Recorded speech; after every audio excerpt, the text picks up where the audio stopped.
El tema es lupus eritematoso sistémico pediátrico versus adultos. Sabemos que el lupus es una enfermedad autoinmune que genera una inflamación crónica sistémica y que tiene etiología desconocida. Entonces surgen de acá algunas preguntas que son las siguientes. ¿Es el lupus pediátrico, el que debuta antes de los 18 años y que representa un 20% del total de los lupus, una entidad nosológica comparable al lupus de adultos, de cual vienen todas las directivas y estudios y tratamientos? ¿O tiene características propias, tanto sea el diagnóstico como mayor actividad clínica e inmunológica durante su evolución, mayor daño parenquimatoso y mortalidad?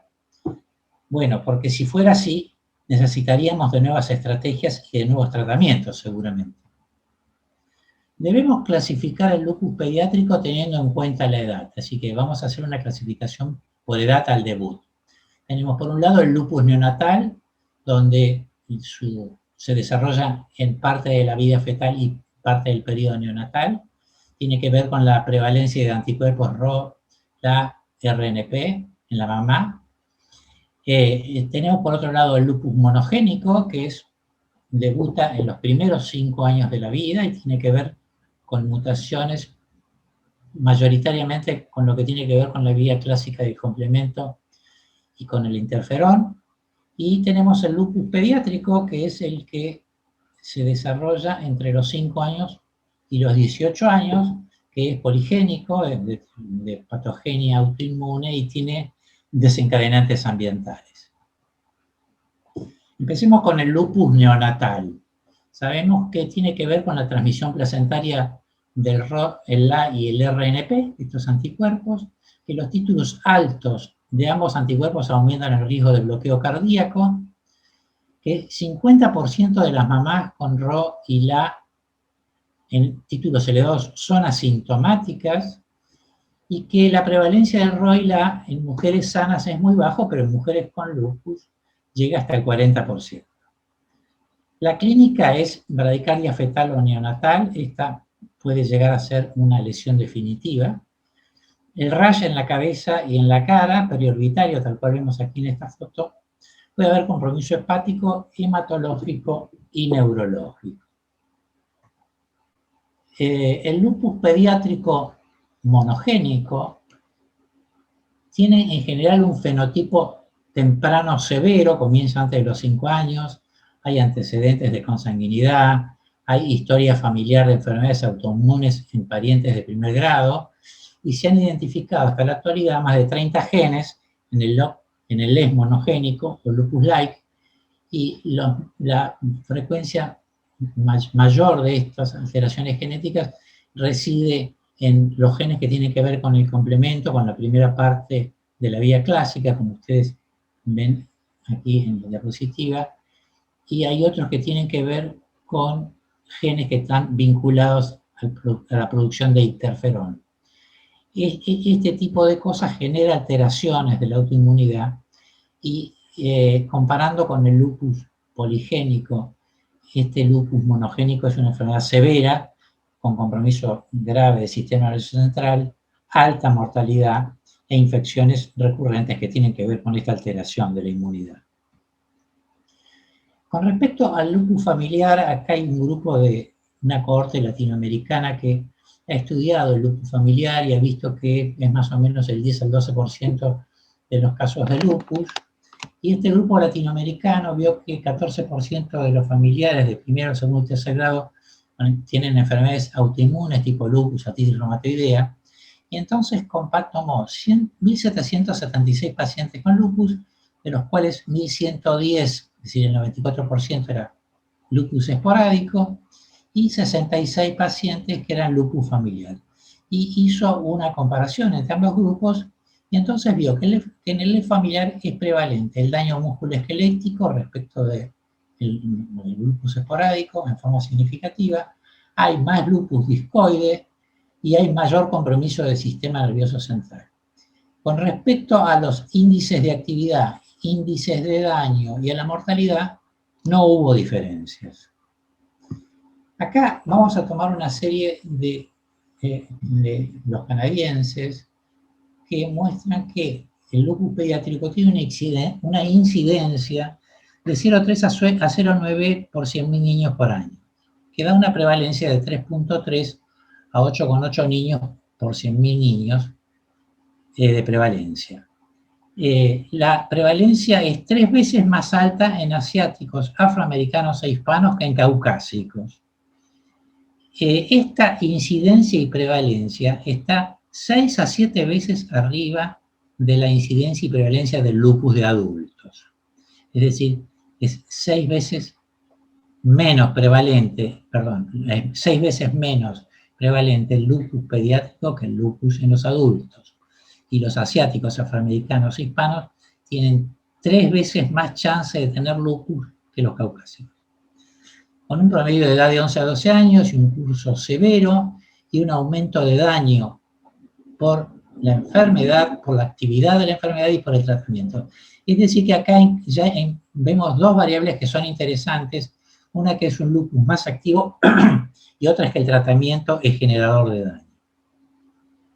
Cuando vemos la sobrevida, vemos que la sobrevida a los 5 años es de 90 a 100% y que a los 10 años es de 85%. Es decir, que hay una mortalidad en los primeros 5 años de alrededor del 10% y en los primeros 10 años de alrededor del 15%. Y las causas de mortalidad están vinculadas a infección, a insuficiencia renal crónica, a flares severos. Y hay causas de mortalidad tardía que tienen que ver con enfermedad cardiovascular, que es un riesgo que se va sumando debido a la enfermedad inflamatoria crónica sistémica. Ahora vamos a ver qué pasa con la clínica y evoluciones en este grupo malayo de pacientes pediátricos. Este grupo toma 141 pacientes, donde vemos que el 87% son femeninos. En general, en el lupus pediátrico, la prevalencia femenina es menor que en el grupo adulto. Con un seguimiento de 6,3 años de promedio y una edad de diagnóstico promedio de 10,8 años. La historia del E familiar fue 12%. A la presentación, por el score de SLEDA, y vemos que eran lupus muy activos, y que la remisión a los 6 meses es muy buena, 62%.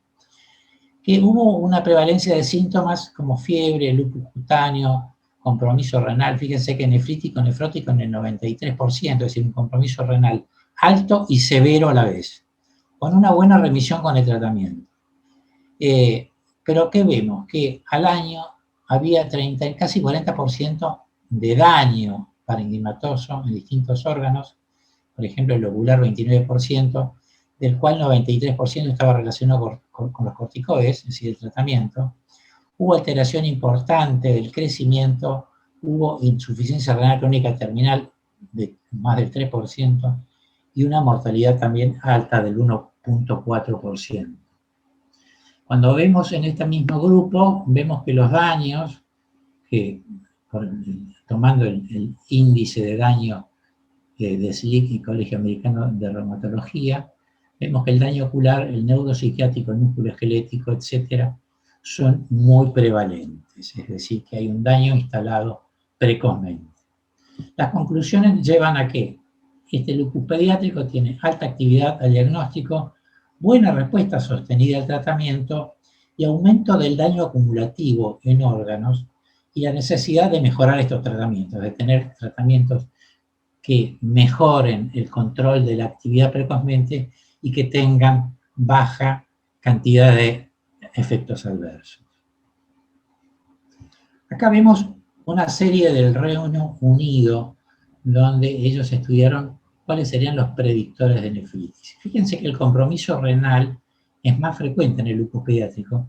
80% lo desarrolla en los primeros 5 años, y esto es más o menos el doble de lo que pasa en el lupus de adulto. La sobrevida de los pacientes es menor en los que desarrollan compromiso renal. Y de 331 pacientes, 121, es decir, 37% tenían nefritis lúpica al debut, y 34, es decir, 17% más, lo que lleva la cifra a un 54% en los primeros 2 años. Es decir, que la nefritis lúpica es un elemento que tiene que ver con el riesgo de vida y es una complicación importante en este grupo en los primeros 2 años. Y siguiendo este estudio con regresión múltiple, vemos que ser caucásico es un elemento protector, pero que tener un score alto al diagnóstico, tener proteinuria elevada, creatinina elevada, neutrófilos elevados, eritrosalimentación elevada, C3 bajo o severa hipertensión son predictores de nefritis lúpica. Acá tenemos un grupo de estudio que comparó qué pasa en los adultos, en los niños con comienzo del lupus en la infancia o comienzo en la edad adulta. Y comparó 133 pacientes con lupus en la infancia contra adultos, 979 pacientes. Este grupo coreano, bueno, además de las diferencias que tienen que ver con la edad, vemos que la cantidad de criterios acumulativos en el diagnóstico es mayor en los niños, que lo que tiene que ver con la inmunología, el anti-DNA, los antifosfolípidos, las anticardiolipinas y el anticoagulante lipídico es significativamente mayor también en los niños, y esta actividad inmunológica alta lleva también como consecuencia a una mayor necesidad de tratamiento inmunosupresor, donde ustedes pueden ver que dentro de los tratamientos inmunosupresores que se utilizan, hay algunos que tienen tendencia a ser mayores en el grupo pediátrico y otros que tienen diferencias estadísticamente significativas mayores para el grupo pediátrico. Siguiendo con el mismo estudio y comparando los niños con los adultos, vemos que la actividad también es mayor en el grupo pediátrico que en el grupo adulto, el score de SLEDAI, y que los daños son el músculo esquelético y el articular mayores para los adultos, pero lo que tiene que ver con el sistema nervioso central y con la proteinuria y con el riñón son mayores en los grupos pediátricos. Y finalmente vemos qué pasa con la mortalidad. Esto es mortalidad estandardizada por edad, donde el lupus pediátrico tiene, respecto de los pacientes de la misma edad, casi 19 veces por arriba de mortalidad, mientras que el lupus adulto tiene casi 3 veces por arriba de los pacientes de la misma edad, una mortalidad 3 veces arriba. Y que la mortalidad del grupo pediátrico respecto de la mortalidad del grupo de adultos es 6 veces o más alta. Es decir, que tener lupus pediátrico es un predictor independiente de mortalidad y que la anemia hemolítica y los antifosfolípidos que se ven en estos grupos también son marcadores de mortalidad temprana. Acá tenemos un grupo de pacientes donde se ha ido comparando entre lupus pediátrico, 413 pacientes de 924 totales, 413 pacientes pediátricos menores de 17 años con 511 pacientes de lupus de adultos. Y fíjense que sacando la artritis, que es más prevalente en forma significativa en el grupo de adultos, todos los demás compromisos renal, piel, úlceras orales, neuropsiquiátrico, trombocitopenia, anemia hemolítica y toda la parte inmunológica es significativamente mayor en el grupo pediátrico. Y esto tiene que ver, y explica este último dato, que es la mortalidad estandardizada. Es decir, y esto explica por qué la mortalidad de los niños está 18 veces arriba de lo que correspondería para la edad, y la de los adultos 3 veces arriba de lo que correspondería para la edad, y la de los niños es 6 veces más alta que la de los adultos. Y acá este mismo grupo comparó con niños, adolescentes, adultos y adultos maduros la prevalencia de nefritis. Y como se ve, a menor edad hay mayor cantidad de nefritis y esto tiene diferencias significativas también cuando se comparan los grupos totales. Algo parecido pasa con el compromiso del sistema nervioso central a las distintas edades, siendo mayor en la infancia que en los pacientes adultos. Y esto tiene directamente que ver con los datos de mortalidad estandarizada que decíamos antes. Fíjense que la mortalidad estandarizada a los 10 años está por debajo del 20%, es decir, en 18 puntos más o menos, y que esa misma mortalidad va bajando a medida que progresa la edad a estar 3 veces arriba de lo que corresponde para la edad. Es decir, que la conclusión es que el lupus juvenil es una enfermedad más agresiva y de peor evolución que el lupus de adultos. Este resultado, este trabajo es un trabajo hecho en Holanda, donde controla qué pasó con los adultos que tuvieron un comienzo de lupus en la infancia. Entonces toman 111 pacientes que fueron lupus pediátricos, pero que ya son adultos, que tuvieron una duración de enfermedad promedio 20 años, predominantemente mujeres, como corresponde, 71% eran caucásicos y con un score más bien bajo de actividad. El tratamiento coincidió, 71% recibió corticoides y hidroxicloroquina e inmunosupresores. Entonces vemos que, ¿qué pasó con los daños? Y acá vemos que lo que está en negro es daño en los primeros 2 años, lo que está en gris oscuro es entre los 2 y los 5 años, y lo que está en gris claro es más allá de los 5 años, y esto es la ausencia de daño. Fíjense qué interesante que estos pacientes, la mayor cantidad de daño en los distintos órganos y sistemas se produce en los primeros 2 años. Y esto hace que estos pacientes queden con graves déficits de funcionamiento de estos órganos.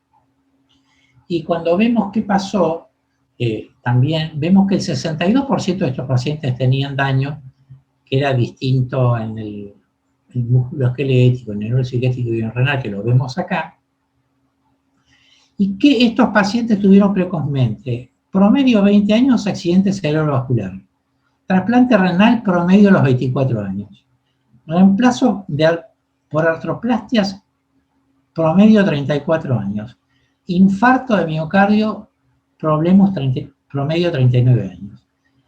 Y por regresión multivariada se vio que esta acumulación de daño en estos pacientes estaba relacionado con la duración de la enfermedad, con la presencia de anticuerpos antifosfolípidos y con la hipertensión.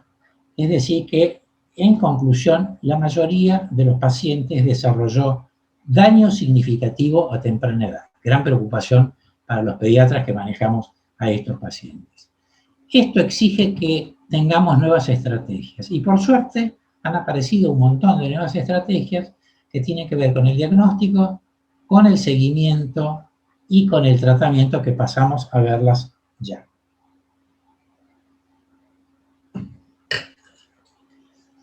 La clasificación de lupus, que esto tiene que ver con la precocidad del diagnóstico, se hacía a partir por el Colegio Americano de Reumatología a partir del año 1997, estaba basada en estos 11 ítems y tenía que tener más de 4 puntos.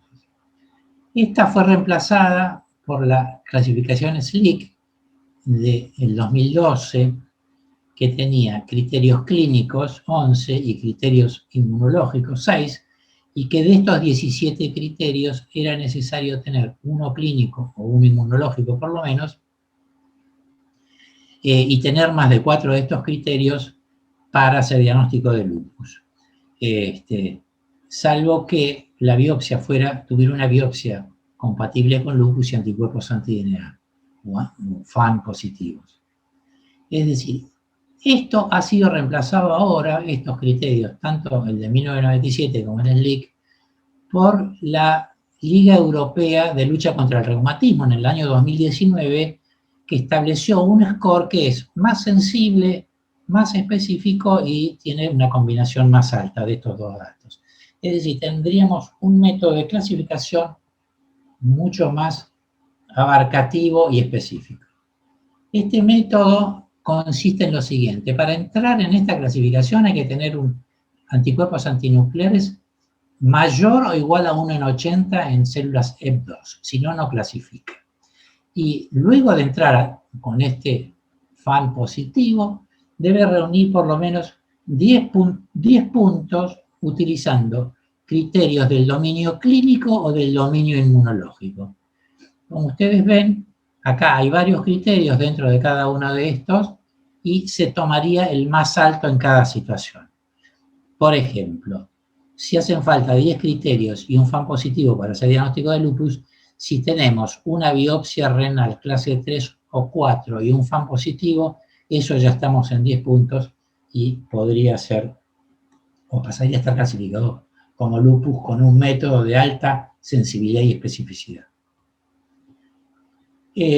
Acá vemos este trabajo muy interesante hecho en Egipto con dos biomarcadores que son el CD40 y el CD72, que son moléculas de coestimulación y de coinhibición en las células B, y que se han estudiado estando los pacientes en FLAR y en remisión, y luego se compararon con chicos sanos. Y como ustedes pueden ver, acá hay 27 pacientes que están activos, están en FLAR, y 25 pacientes que están en remisión. En los pacientes activos en FLAR, CD40 está significativamente más alto en los activos que en la remisión. Y mientras que el CD72, que es una molécula de coinhibición, está significativamente más bajo durante el FLAR que durante la remisión, que está más alto, y esto en forma significativa. Y acá vemos que esto se volvió a analizar en el grupo de lupus contra el grupo control, y se vio que cuando hay FLAR, CD40 está más alto que el grupo control en forma significativa, y CD72 está más bajo que el grupo control en forma significativa. Y cuando se compararon en remisión CD40 y CD72, no hubo diferencias con el grupo control. Las conclusiones son que CD40 es un biomarcador de FLAR y CD72 es un biomarcador de remisión. Estos elementos permiten, a punto de partida de estos biomarcadores, tomar decisiones con respecto a estudios o a medidas de tratamiento que pueden ser agresivas y que es útil saber si el paciente está en remisión o está en actividad. Este es otro trabajo que está hecho en la India y de lo que se trata es de determinar C3D urinario que está elevado en los pacientes lúpicos con nefritis lúpica activa, y una caída de su nivel después de 3 meses predice la respuesta a los 6 meses de seguimiento.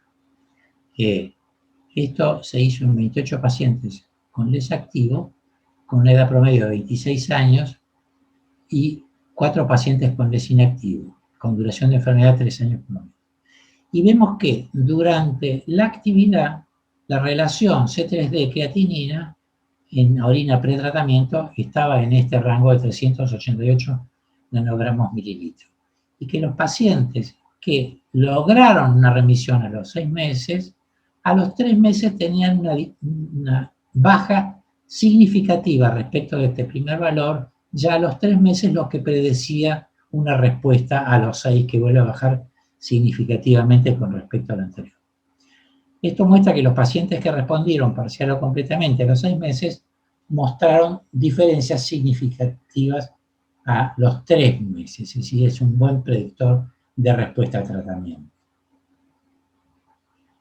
Y con C3D urinario está elevada en pacientes con nefritis lúpica activa, y una caída de su nivel después de los 3 meses predice una respuesta a los 6 meses de seguimiento. La conclusión es que C3D, creatinina urinaria y C3D plasmática son biomarcadores de actividad y de respuesta al tratamiento. Acá tenemos el estudio alemán, del registro alemán, resultado a los 12 meses de nefritis lúpica proliferativa. ¿Qué pasó con los pacientes?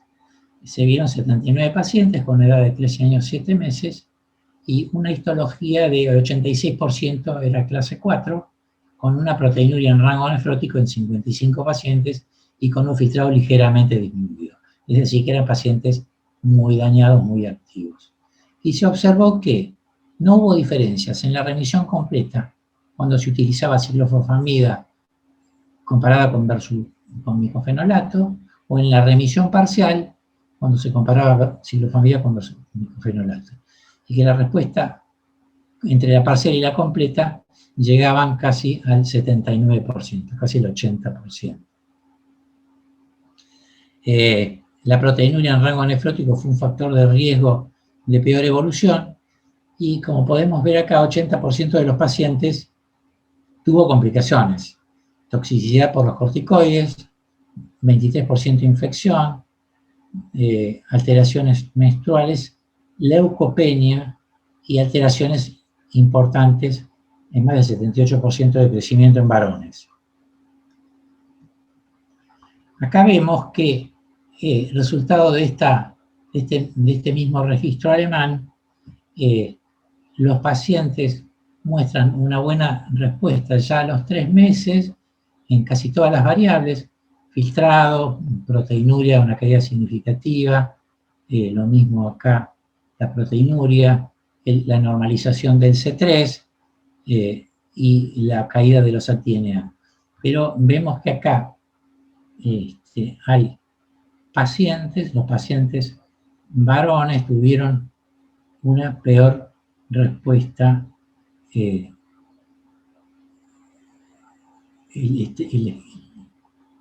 score de estándar y el body mass index aumentó. Es decir, que las conclusiones son buena respuesta a ambos inmunosupresores y la dosis de corticoide debe ser disminuida. Acá vemos en este diapositivo la eficacia del rituximab en el lupus de inicio en la infancia. Y vemos que 16 pacientes, esto es un estudio hecho en Rusia, 16 pacientes con lupus pediátrico con edad de debut entre los 5 y los 16 años. La dosis que se utilizó fueron 375 miligramos metro cuadrado semanal, y se hicieron 6 de los 16 cursos, fueron repetidos con intervalos de 6 y 12 meses. Y esto fue, el rituximab fue una indicación en lupus pediátrico de curso severo, con baja respuesta al tratamiento, con efectos severos por los corticoides o la imposibilidad de bajar corticoides.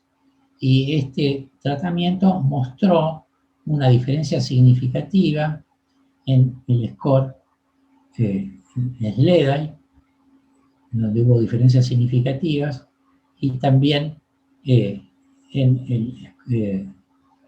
lo que tiene que ver con el daño de los líquidos anti-DNA, donde bajaron en forma significativamente. Esto además permitió bajar la dosis de corticoides en forma también significativa. Conclusión: el rituximab es un tratamiento efectivo y relativamente seguro en les refractarios. Y finalmente vamos a ver qué pasó con el belimumab, que es un anticuerpo monoclonal humanizado contra el BAFF, que es un factor de crecimiento y maduración y sobrevida de las células B, que suele estar elevado en el lupus pediátrico. 93 pacientes con lupus pediátrico de edad entre 5 y 17 años y con un SLEDAI mínimo de 6, se utilizaron de belimumab 10 miligramos cada 2 semanas, 3 dosis, y luego cada 4 semanas durante 52 semanas. Se excluyeron pacientes con compromiso renal severo o neuropsiquiátrico. Y acá se ve que hubo una disminución importante del índice de daño renal. Disminuyeron significativamente 62% menos de flares severos en este grupo tratado, descenso de proteinuria que tenía elevado en forma significativa en los 24 meses y reducción de corticoides en forma significativa después de los 6 meses. Bueno, muchas gracias. Y quería mostrar que los pediatras vamos a necesitar hacer una mayor utilización de estas nuevas terapéuticas para manejar el lupus pediátrico, que es mucho más activo que el lupus en el adulto. Gracias.